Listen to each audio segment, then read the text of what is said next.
The air in Alexandra Kane's corner office felt thicker than usual that afternoon, heavy with the scent of fresh espresso and unspoken arrogance. I stood motionless on the polished hardwood floor, my heels planted firmly despite the sudden summons. Alexandra didn't look up at first, her manicured fingers flipping through a thin personnel folder as if it contained the secrets of the universe. The floor-to-ceiling windows behind her framed the Manhattan skyline in soft afternoon light, the kind that makes even the hardest decisions look cinematic. "I've reviewed your role carefully, Victoria," she said finally, her voice smooth as polished marble but edged with that unmistakable bite of someone who believes their own hype. "There's simply no justification for the salary or the access level anymore.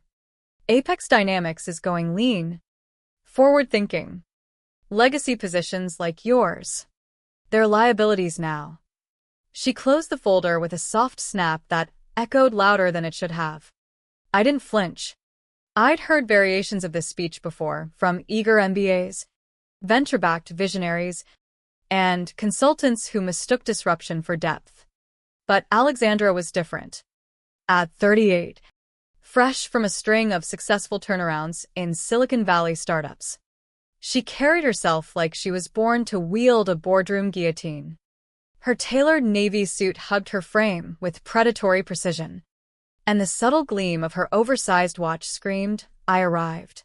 The security guard hovering near the door, earpiece blinking, added to the theatricality. 15 years. That's how long I'd been the quiet architect behind Apex Dynamics' biggest pivots. Not the flashy deals that made headlines, but the ones that kept the company alive through recessions, supply chain collapses, and boardroom coups. I remembered the 2014 crisis, when vendors threatened to walk and legal teams circled like sharks. I was the one who negotiated the quiet settlements, restructured the vendor agreements overnight, and kept the lights on while executives panicked. My title had always been understated, senior strategic advisor, but my influence ran deep, invisible to those who only saw titles on org charts. Alexandra finally met my gaze, her lips curving into a smile that didn't reach her eyes. "Effective immediately. HR will handle the paperwork, but security will escort you out. We appreciate your service." Of course. No severance discussion. No transition plan. Just clean excision, like removing an outdated app from a phone. The words landed, but they didn't sting the way she expected. Instead, something colder settled in my chest, a calm born of preparation. I reached into my blazer pocket, fingers brushing the familiar weight of my access badge, and placed it gently on her glass desk. "Understood," I said evenly, my voice carrying the practiced steadiness of someone who's faced worse. "But when the board inquires why you terminated the individual holding majority control through Carroll Holdings, I hope your answer holds up better than this folder." Her perfectly arched eyebrows twitched. Confusion flickered across her face, like a glitch in her confident script.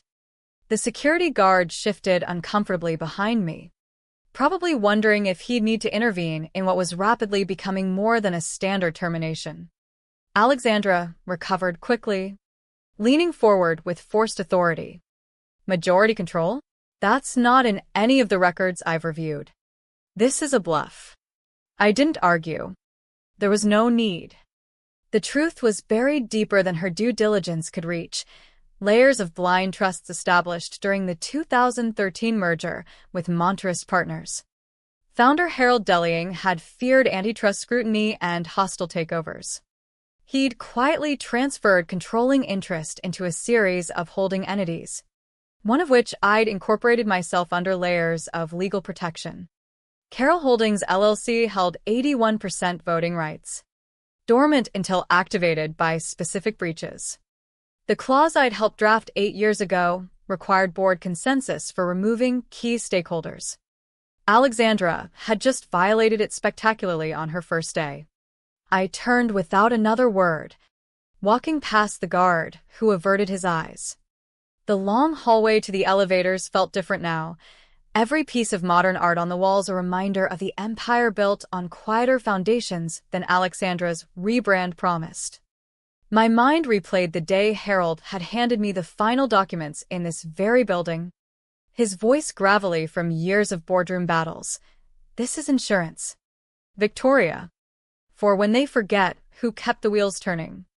Use it only when the house starts burning from the inside."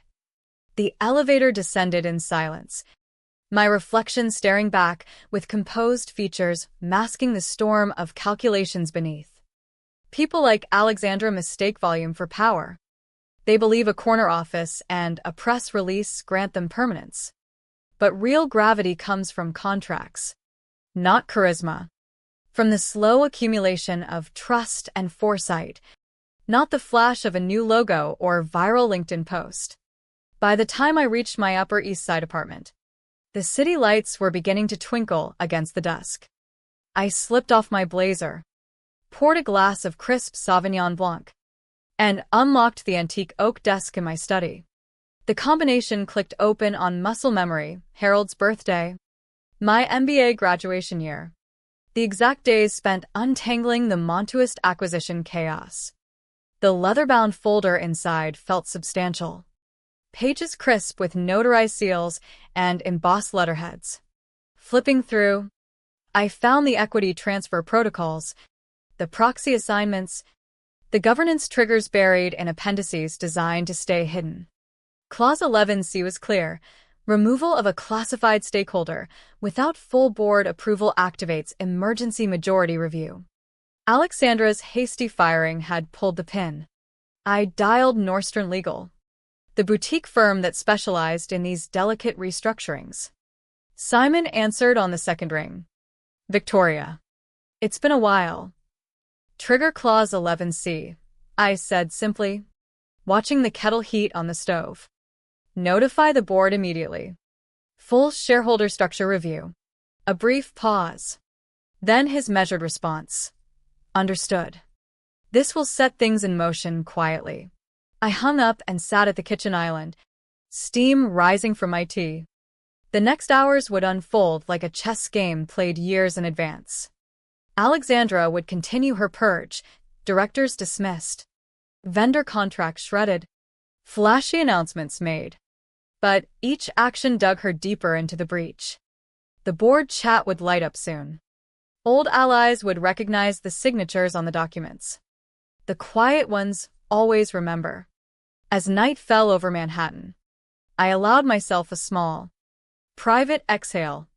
The company had survived worse than arrogant CEOs. It had survived because of the structures I helped build, the invisible scaffolding holding everything together when egos threatened to tear it down. Alexandra thought she was dismantling legacies. She had no idea she was standing on one. The first notifications hit the board group chat before sunrise the next day. I watched from my couch, tablet glowing in the dim pre-dawn light, as screenshots from trusted contacts filtered in. "Did Alexandra really terminate Victoria Lang without consultation?" read one message from an old Montuist ally. My reply was a single period, enough to confirm without revealing my hand. Alexandra, meanwhile, was already in full disruptor mode. By 9 a.m., she cleared 3 senior directors who'd been with Apex since the early 2000s. One had salvaged our European operations during the 2017 logistics meltdown. Another had steered us through regulatory scrutiny that could have sunk smaller firms. Their exits were framed as streamlining fragility, but the internal Slack channels buzzed with disbelief.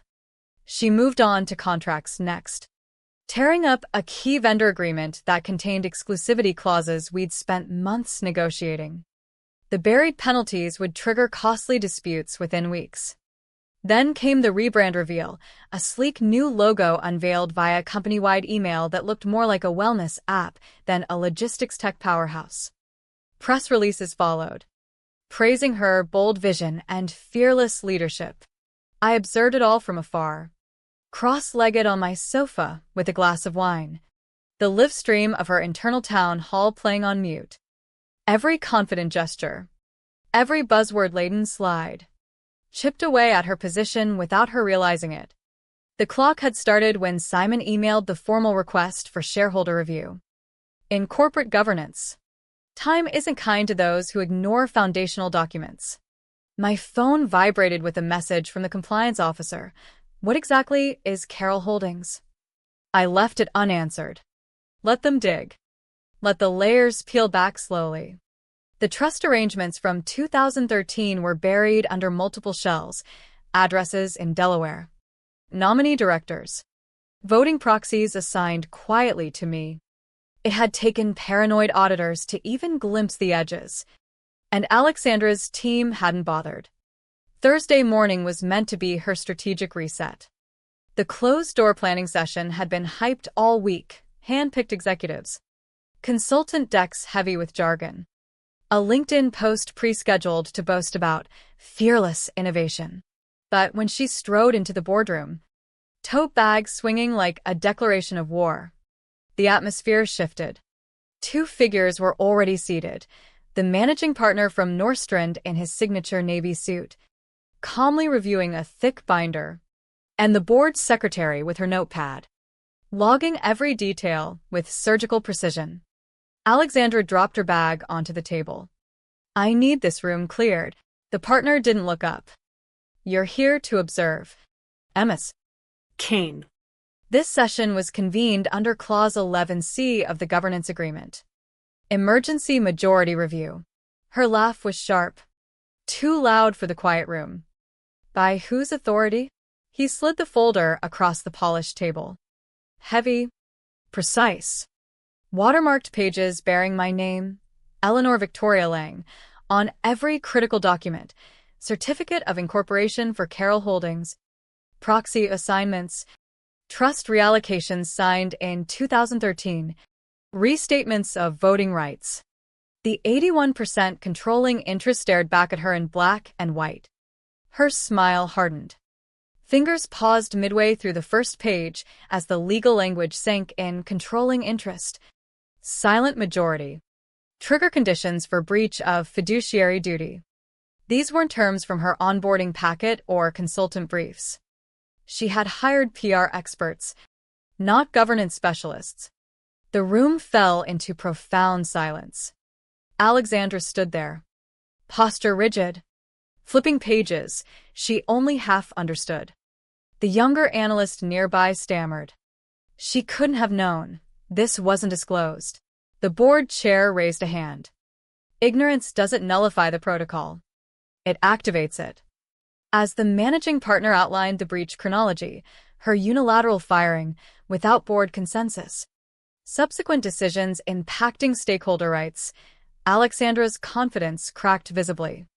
Every firing, every announcement, every smirk now cast in shadow by documents she'd never seen. The irony tasted sharp even from my apartment kitchen, where I buttered toast while monitoring the secure updates. The folder contained the full heartbeat of Carroll Holdings, incorporation papers, proxy documents, letters signed by Harold Delying himself. The shell company she'd never heard of controlled the majority through layered entities. Firing me without proper process had tripped the emergency review. The chair asked if anyone disputed the document's legitimacy. Silence answered. Alexandra's voice came small. What happens next? The process, the partner replied flatly. No drama. Just procedure, the slow, thorough machinery of governance wrapping around her decisions like a vice. She had tried to bulldoze hierarchy. Now hierarchy was correcting itself through bylaws she'd ignored. I didn't rush to headquarters. There was power in absence. In letting the system I helped design enforce itself. The walls didn't collapse dramatically, they simply realigned, receding from her grasp.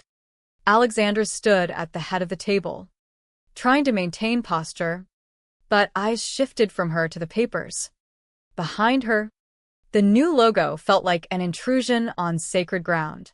The formal memo dropped at 7:41 p.m., subject line dry as bone, clarification of controlling interests.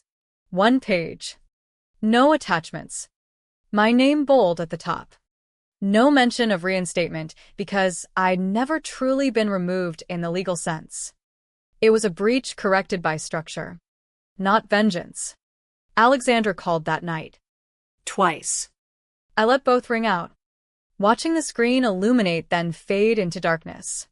No message left. Some silences speak louder than explanations ever could. The next morning, I dressed simply, black suit. No statement pieces. Just the quiet authority of fabric cut for endurance. At 8:03 a.m., I stepped into Apex headquarters. The receptionist blinked in recognition but looked away quickly.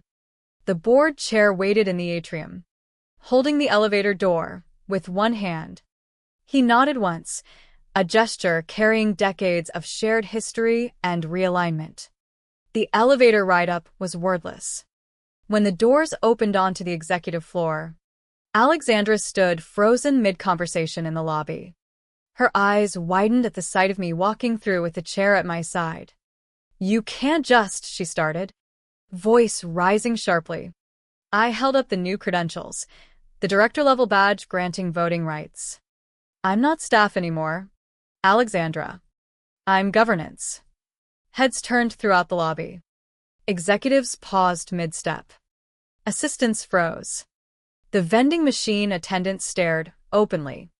The shift in attention was palpable, like a magnetic field reversing. Her mouth opened, then closed. There was no scripted comeback for embedded legitimacy. I didn't pause for rebuttal. The chair and I continued into the boardroom where two new directors rose to greet me. My original seat waited, polished and ready. No fanfare, just the quiet return of equilibrium. They convened without her.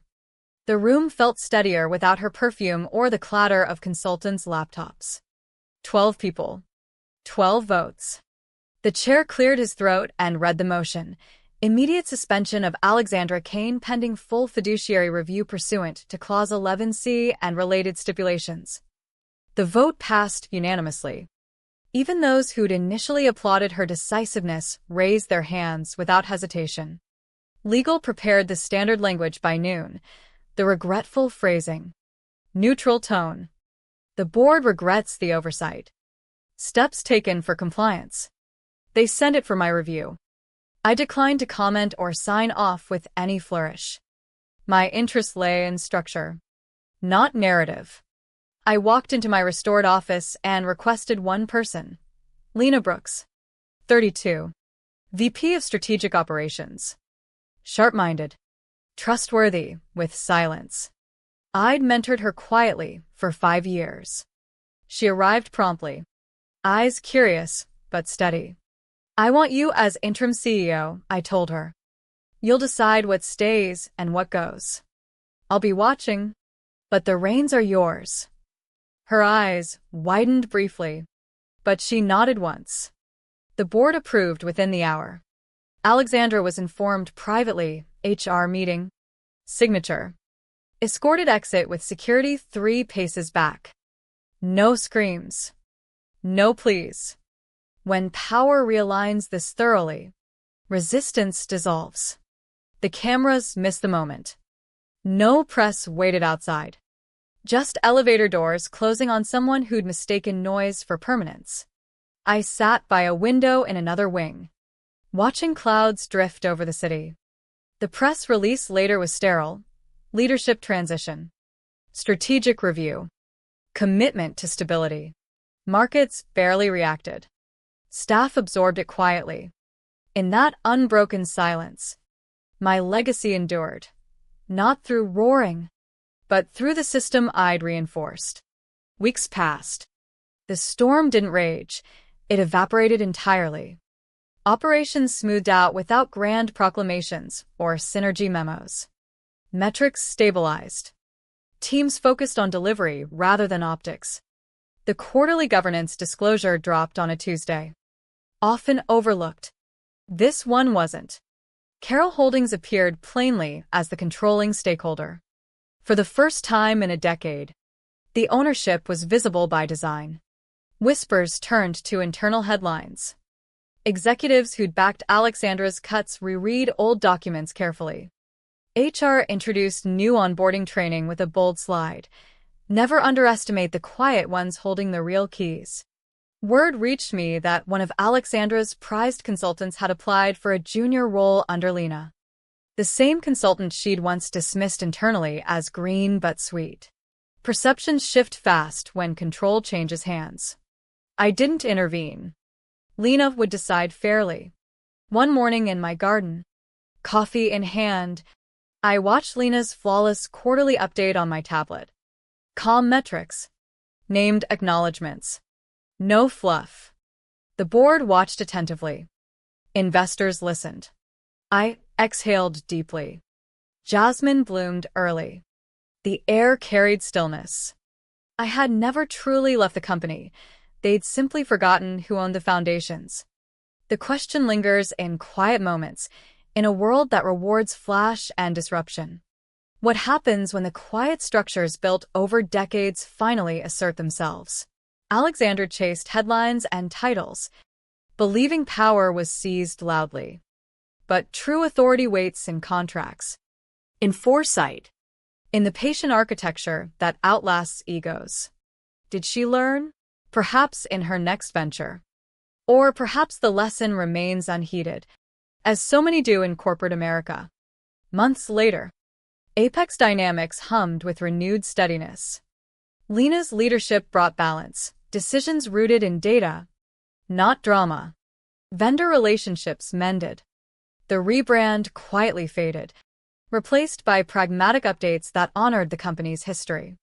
I visited headquarters infrequently, preferring the role of silent overseer. Board meetings were procedural, focused on sustainability rather than spectacle. Old-timers nodded respectfully when our paths crossed, remembering the close calls we'd navigated together. One afternoon, I received an unexpected note from Harold Delling's estate, his widow thanking me for safeguarding the vision he'd entrusted. It brought a rare smile. The insurance policy had paid out not in money, but in continuity. Alexandra's trajectory surfaced in industry circles, a brief stint at a smaller firm ending similarly abruptly. Lessons apparently unlearned. Consultants who once paraded through her meetings now scattered to safer gigs. Sitting in my garden again, watching the quarterly report, I reflected on the central truth. Power isn't the corner office or the viral announcement. It's the paper trail, the hidden clauses, the memory encoded in governance that survives personalities. The company endured because some of us built for longevity, not spotlight. We remembered who held the beams when others swung hammers blindly. What does this say about ambition in our world? The flashy disruptors come and go, but the quiet architects remain. Perhaps the real moral question is whether we notice them before the walls shift, or only after the correction has already begun. The city moved on, trains humming, lights flickering on. In the end, the system held. And in that holding, a deeper justice whispered its own story.